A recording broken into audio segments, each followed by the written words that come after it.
Just talk us through this idea in her of falling in love with your software.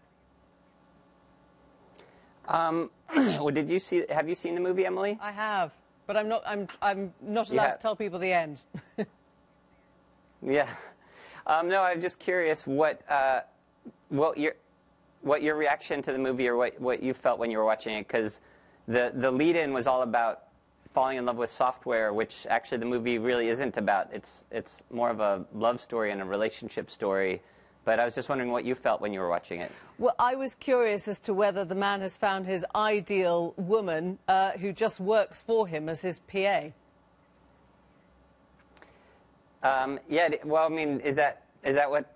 As the movie goes on, she certainly starts out as his assistant, but I think as she becomes a person is when the relationship actually becomes real, when she has her own wants and needs and insecurities and her own desires that are separate from what he wants, and that's where obviously the conflict in any relationship is how to have your own needs and be able to fulfill your partner's needs as much as you can. But is that? So did you watch it more from that point of view, Emily, or did you feel it emotionally at all? Was the computing, the software side important for you? Because this is an idea that's been sort of rumbling for 10 years or so with you, and I wondered whether, I don't know, you worried that technology would overtake you. No, the movie is really not about technology or software, and that's why I'm trying to understand how you felt it when you watched the movie, because the movie, I mean, most people find it an emotional movie, but the way you're describing it sounds actually more of a, because to me it's not a movie about technology and society. It's not a commentary on that. That's the setting. That's the setting that we live in right now, which is, at this moment in time, there's a particular set of circumstances that prevents us, or that we can use to avoid intimacy. But really the movie's about, finding intimacy with somebody else outside of yourself. And both for him, for Joaquin's character, and for Scarlett's character, who's just a voice, it's them trying to connect. And I think the challenge of trying to connect when, and longing to connect when, and the need for intimacy, yet the things inside of ourselves that prevent us from intimacy.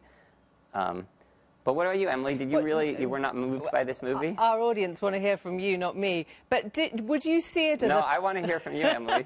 Later. Would you hear it as would you call it a futurist movie? Emily, don't avoid this question. Do you think of it as being a movie that's... Were you moved by it at all? I was moved by it, yeah. Would you see it as set in the future? It's set in the slight future, but the future is more of a heightened version of our world, just where everything is, sort of comfortable or convenient and nice, but there's still this longing or loneliness and need for connection. And tell me what moved you, Emily. Well, one thing I thought was kind of curious was that the technology is not very obvious. It's not in your face. And I wondered if that was deliberate. It seems to recede into the background so that the characters come out more. Was that sort of deliberate? Yeah, that is deliberate. That's exactly what I was saying, that the movie, to me, that is the setting for this love story. And yet you filmed it in the Pudong, right, in a very sort of scientifically, advanced part of the world in China. Yeah, we filmed a movie set in Los Angeles, but we used Los Angeles collaged together with areas of Shanghai to create a future Los Angeles. And but I don't know. It's not necessarily scientific. It's just it's an area. It's a city that has a lot of new construction. Therefore, it worked as a newly developed Los Angeles.